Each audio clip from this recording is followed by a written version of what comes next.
Thank you, Mr. Speaker. This amendment is quite similar to the prior one, but it wouldn't just strip the cash out of the bill. It would not require further security assistance to Ukraine. And I offer this amendment because the Biden administration is sleepwalking our great country into a world war. The American people did not sign up for this, and I believe Congress needs to have the solemnity to be able to stop this madness. I miss the days when Democrats used to be anti-war. And I listened with great interest as the ranking member, who I have great respect for, said the goal of this entire Ukraine-U.S. enterprise is to ensure that we are not going to war with Russia.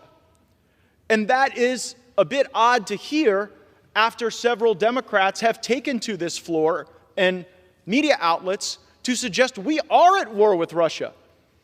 It was, in fact, the gentleman from Maryland, Mr. Hoyer, who came to this floor and said, we are at war with Russia. It was the gentleman from Massachusetts who just spoke on the prior amendment, who said functionally the same thing.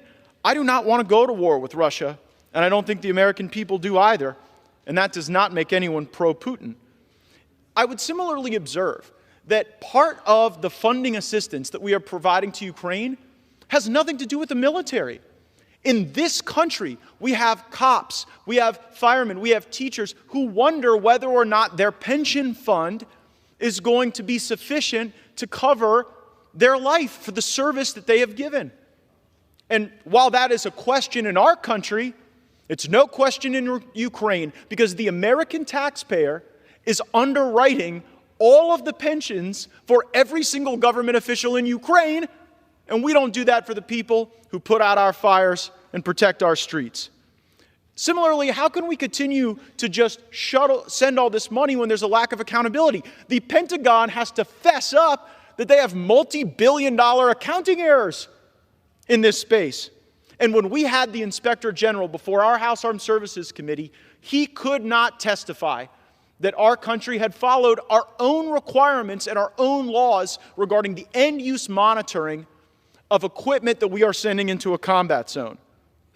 We have unfunded needs in our own military, and I support the NDAA. I'm grateful that we've done a lot of work, but even with this NDAA, in America, there will be hangars that are rusting out. In America, there will be platforms that need upgrades, and they will go wanting, while Ukraine seems to have an unlimited amount of support in this Congress that is unwarranted. 40% of our training aircraft can't even fly in this country because we don't have sufficient parts to be able to get it to them.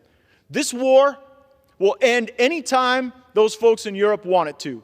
But they keep buying the Russian gas, and they keep expecting all of us in America to subsidize Europe's defense while they provide some massive social welfare state. I'm not for it, and that's why I would encourage my colleagues to vote for my amendment, and I reserve.